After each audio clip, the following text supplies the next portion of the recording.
Behind every great name, there's a great history, if not a story. Nicknamed the Theatre of Dreams by Sir Bobby Charlton, Old Trafford is one of the oldest, the largest, and the most iconic club football stadium in Britain and the world.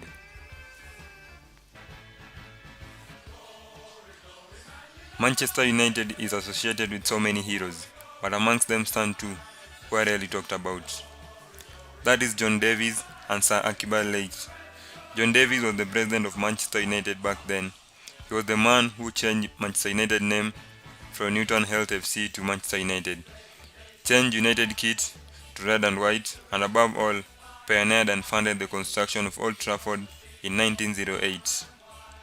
This was together with Leitch, a great Scottish architect who is known for constructing Fulham's Craven Cottage, Celtic Park, Tottenham's former stadium White Hart Lane, Stamford Bridge, and Arsenal's former stadium Highbury. The main aim was to create the greatest stadium globally with a fan capacity of 100,000, but due to limited funds, they ended up building it to 80,000 capacity. By later December in 1909, the stadium construction was complete with a capacity of 80,000, consisting of one covered seating stand and open terraces on the other sides. On 19 February 1910, Old Trafford hosted its first match, that was Manchester United against Liverpool, in the League Championship, a match in which they lost 4-3.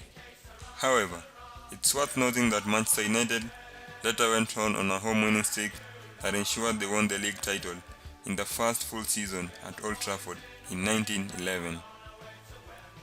A few years later, the stadium set an attendance record of 70,500 in the pre-World War era when it hosted Aston Villa on 27 December 1920. In 1926, Old Trafford hosted its first international match, a match between England and Scotland, with 49,000 fans witnessing Scotland's 1-0 against England. In 1934, the roof over the United Road Terrace, commonly known as the North Stand, was constructed. And in 1939, Old Trafford set a new stadium attendance record of 76,962 in an FA Cup semi-final match between Wolves and Grimsby Town. Old Trafford later got heavily damaged by German air raid bombs during World War II in 1944, and this was due to its closeness with Trafford Park Industrial Estate. United had to play their home matches at Main Road, which was the home stadium to their local rivals Manchester City back then, for the next 5 years as Old Trafford was undergoing reconstruction.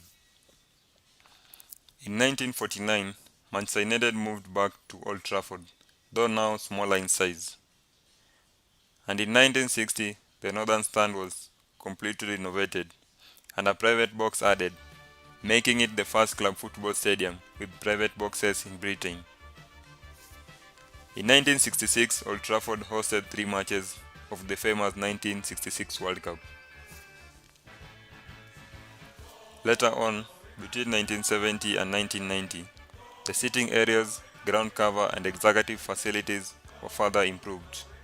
In 1990, the stadium underwent a renovation to make it an all-seater stadium, including the famous Stratford End terraces. In 1995, Northern Stand reopened and the stadium could now host 56,000 plus fans, with the ground later hosting 3 matches of the Euro 1996 tournament. Between 1996 and 2003, second tiers were added to the west and east stands, increasing its capacity to 68,000 seats. A hotel and a museum were also built within the stadium, making it the first of its kind to have such facilities. In 2006, more extensions and improvements were made on the upper tier and corners of the north stand, resulting in a total of 76,000 seats, which is Old Trafford's current capacity. The south stand remained the only 2-tier stand at Old Trafford, with limited expansion due to the railway line passing behind it. This same year, United hosted its only UEFA Champions League Cup final, featuring Juventus and AC Milan.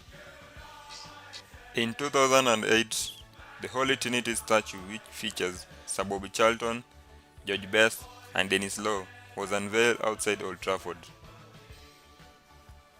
In 2011, the North Stand got renamed Sir Alex Ferguson Stand in honor of his 26 years of great service to the club. Finally, on 3rd April 2016, the South Stand, which contains the only remaining part of the original infrastructure of the 1910 stadium, was renamed Sir Bobby Charlton Stand in honor of his service to the club both as a player and as a director.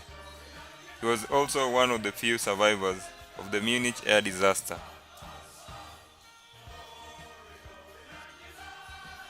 Here we are, 110 plus years later. Old Trafford still stands out as the greatest stadium among the rest.